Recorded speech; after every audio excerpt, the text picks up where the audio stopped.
चुनाव आयोग इलेक्शन की घोषणा करता है चुनाव की तारीखों का, उससे पहले बीजेपी की आईटी सेल को पता होता है कि चुनाव कब होना है। तो ये बात तो है, जो कॉन्स्टिट्यूशनल इंस्टीट्यूशंस है उनको ईमानदारी से जो है चुनाव कराना चाहिए और अपने दायित्वों का निर्वहन करना चाहिए। राहुल जी का ये बयान अपने में दर्शाता है कि उन्होंने बिहार विधानसभा चुनाव में अपनी हार स्वीकार कर ली है।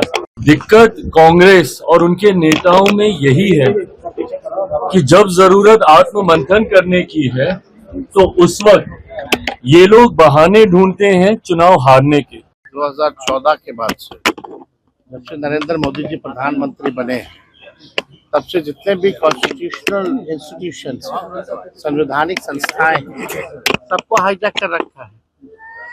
चुनाव आयोग इलेक्शन की घोषणा करता है चुनाव की तारीखों का, उससे पहले बीजेपी की आईटी सेल को पता होता है कि चुनाव कब होना है।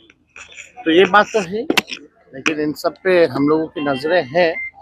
लेकिन इसमें तो जो कॉन्स्टिट्यूशनल इंस्टीट्यूशंस है उनको ईमानदारी से जो है चुनाव कराना चाहिए और अपने दायित्वों का निर्वहन करना चाहिए। अगर कॉन्स्टिट्यूशनल इंस्टीट्यूशन अगर बर्बाद हो जाएगा तो लोगों को जस्टिस और न्याय कहाँ मिलेगा। तो ये बड़ी बात है, कोई भी अधिकारी किसी भी इन्फ्लुएंस में ना आए, ये होना चाहिए।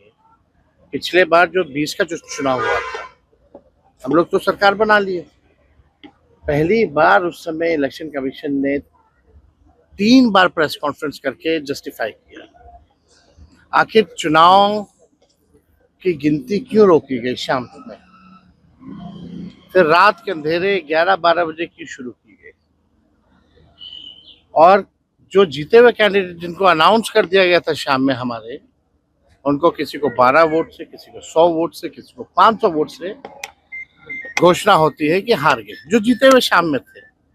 अनाउंस्ड, ये कह के कि भाई अपडेट किया जा रहा है कंप्यूटर में। तो इस तरह की बातें तो हैं। साथ में सभी लोगों को सजग भी रहने की जरूरत है और देश की जनता ये मानती है कि जितने इंस्टीट्यूशंस हैं अब बीजेपी का एक प्रकोष्ठ के रूप में पार्टी का काम कर रही है। तो राहुल जी का ये बयान अपने में दर्शाता है कि उन्होंने बिहार विधानसभा चुनाव में अपनी हार स्वीकार कर ली है।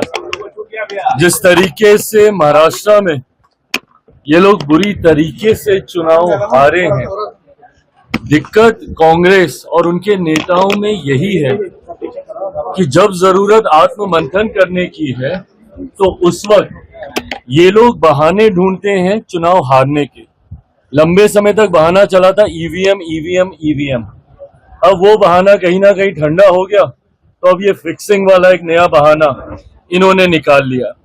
और जो लोग चुनाव आयोग पे उंगली उठाते हैं, सवाल करते हैं और जिनका समर्थन यहाँ के क्षेत्रीय दल करते हैं, क्या वो व्यवस्था सही थी जब एक कलम से चुनाव आयोग की नियुक्ति हो जाती थी?